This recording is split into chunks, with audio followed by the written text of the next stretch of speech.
Welcome to Pop History. This episode will tell the story behind some of the pop history events from May of 1980.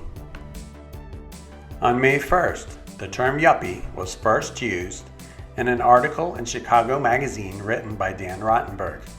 In the article, Rottenberg pins the term yuppies to the upwardly mobile young professionals who are moving to the city center, rebelling against the suburban life of their parents. The term soon became a derogatory label for these young business people who were, in general, arrogant, self-serving, obnoxious, and pretentious in their display of wealth. Yuppies often attended a prestigious Ivy League university, where they were members of a fraternity or sorority and often earned a master's degree or higher, which led to a high-paying job in finance, tech, law, or politics. They were overly concerned with their appearance and could be seen wearing high-fashion designer clothes and driving BMWs. They could be seen drinking overpriced coffee and frequenting expensive foreign restaurants. Yuppies talked mainly about themselves, usually bragging about how much money they made, obsessed with material wealth and success. Mainstream movies that eventually portrayed the yuppie culture included Wall Street in 1987, 30-something, also in 1987, Rain Man in 1988, American Psycho in 2000, and Wolf of Wall Street in 2013.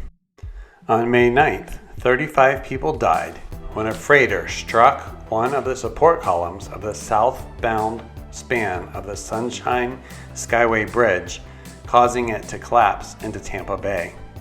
The 20,000-ton ship, the MV Summit Venture, battling the heavy waves of a bad thunderstorm as well as fog, crashed into the bridge at 7:33 a.m., just as rush hour was beginning. As the center of the bridge gave way, 6 cars, 1 truck, and a Greyhound bus all fell 150 feet into the water below. The only survivor, Wesley McIntyre, the driver of the pickup, was able to escape his vehicle before it sank into the bay. This was one of the worst disasters in Tampa Bay history, and damages totaled millions of dollars.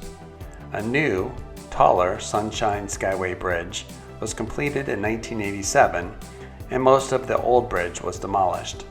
All that remains are 2 parts of the southbound lane, which are both used as fishing piers today. On May 17th, Star Wars: The Empire Strikes Back, the highly anticipated sequel to Star Wars, premiered at the Kennedy Center in Washington, D.C. It was later released to general audiences in theaters around the United States on May 21st. The second movie of the trilogy introduces the character Yoda, a Jedi Master, who helps hero Luke Skywalker refine his skills. Later in the film, Luke comes face-to-face with villain Darth Vader for the first time. From here, we get one of the most misquoted movie lines when Vader reveals he is actually Luke's father. Though many mistakenly believe the line from Darth Vader to be, "Luke, I am your father," the villain actually says, "No, I am your father."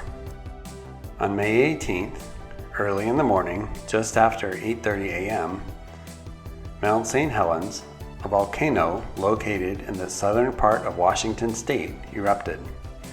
Most who lived in the area were taken by surprise despite many early warning signs.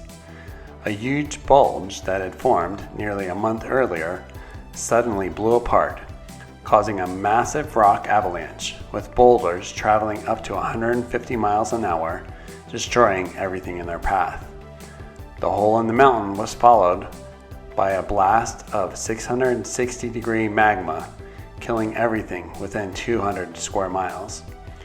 Within minutes, a plume of ash towered 10 miles above the mountain. The Mount St. Helens eruption was the worst volcanic disaster in U.S. history, lasting over 9 hours, killing 57 people, thousands of large and small animals, destroying over 200 homes, clogging shipping channels, and decimating huge areas of coniferous forest. The mountain, which had stood at over 9,600 feet tall, now reaches just over 8,300 feet, much shorter than before the explosion. One story of one of the many who died that day is of Robert Landsberg, who was filming the eruption when he realized he would not escape the destruction. Landsberg put his camera and film into his backpack and then lay himself on top of it to protect the film for future researchers. 17 days later, Landsberg's body was found buried in ash. His backpack and camera were recovered, and the film was developed, providing geologists with valuable information and photos from the historic eruption.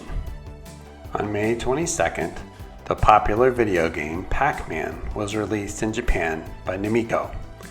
The video game was created in backlash to the large number of games based on violent themes, such as Space Invaders, Galaxian, and Tail Gunner. Instead of having to shoot or destroy things, the game featured a yellow Pac-Man character who must navigate a maze while being chased by 4 ghosts: Blinky, Inky, Pinky, and Clyde. To complete each maze level, Pac-Man must completely eat all of the dots on the screen with the help of one of 4 power pellets located in the corners of the screen. The game was originally called Pac-Man, but the name was changed to deter vandals from changing the P into an F. Released in the US nearly 5 months later by Midway Manufacturing, Pac-Man quickly caught on, becoming an 80s icon. It is estimated that by 1992, 30 million Americans spent $8 million a week in quarters playing the game. Though cities and towns across the US tried to pass laws to limit gameplay, Pac-Man grew to be one of the most popular video games in history. On May 23rd, The Shining, a psychological horror film produced and directed by Stanley Kubrick, was released. Based on Stephen King's novel of the same name, the film's plot is about a hotel caretaker who slowly goes insane, haunted by ghosts, and tries to kill his family.